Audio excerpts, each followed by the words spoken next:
Welcome to Charts Today. My name's David Linton, and today's edition for Wednesday, the 1st of December, comes to you from Milano in Italy, and I'm here speaking at the Enlit Energy Conference today. And just looking, the main thing I'm starting with this morning is the fact that we closed lower than Friday's low on the S&P index. Everyone's pointing to the Fed comments on inflation, but the reality is we had these downside targets and they are now being activated and met. So the charts were already nervous, and that's just reinforced. And bad news happens when you get that kind of a thing. So bad news happens in downtrends. So we are short-term bearish. Medium term, we're still holding on, but we're rolling over. And the upside targets that were 6% are now 9%. And it may be that we don't, quite often the last target in a big run is not met. So we'll now need to watch and wait to see if we get new downside targets, or if we eventually go higher, activating a new upside target. So it will be an interesting one. But for the moment, we are short-term bearish below the cloud.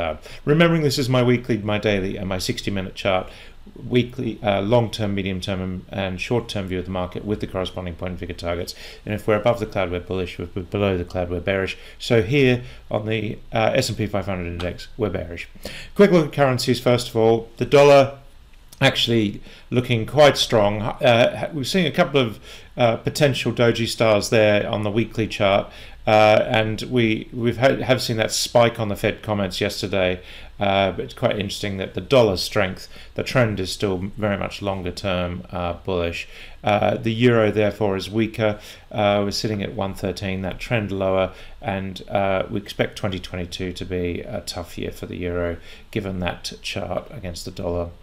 Sterling sitting at 132.98, broken below the 133 level, so that's quite significant. Again, we saw any dollar related moves were very sharp yesterday on those Fed comments, and if we look at sterling against the euro, you'll notice that that sharp move isn't there because the dollar element isn't, and we are just seeing sterling having a weaker week, pulling back, but the overall trend is one of just pushing higher.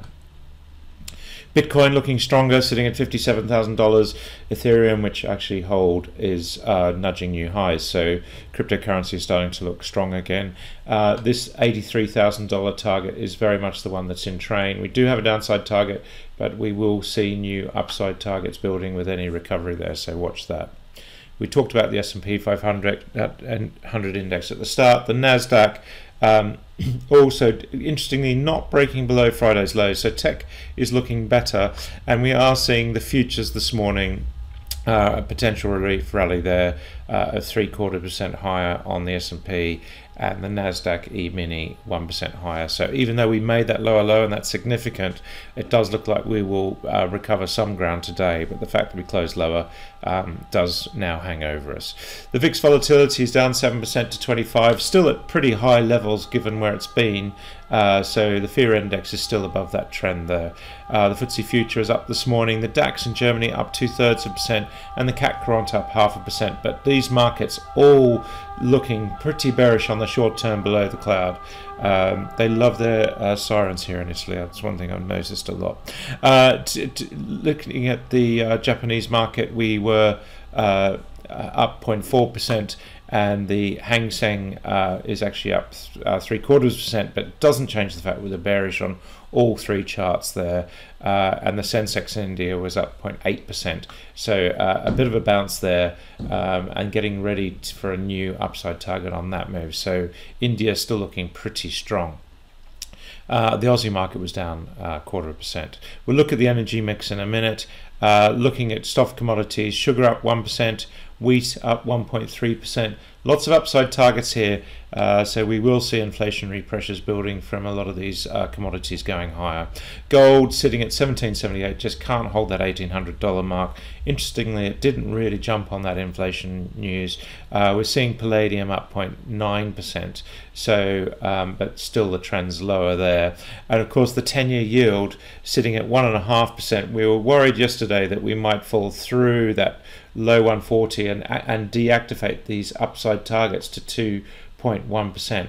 The fact is we haven't deactivated those, and this potentially gives us another thrust column building to just give us even higher targets. So these pullbacks actually provide the meat for us to get the new targets. Look at the energy mix. We've put out to clients this morning our calls on the market for today. But just a quick look here. Brent Crude, that catastrophic failure, still hanging over us from Friday, and interestingly, we are short-term bearish in the trend there, but we have got mixed targets, and we've caught our call out accordingly. US nat gas actually sitting lower at 437. And again, breaking new lows there on the 60-minute chart. And again, we've put that out to clients this morning. So coal sitting at 99.50 has pulled back below that $100 mark and is through the daily cloud. So this is one of the first energy assets that's actually fallen below its daily cloud. So this is really quite interesting as well. If we look at Brent Crude, for example, we are just currently bouncing on the cloud, but coal is now through. It has been a little bit of a lead indicator.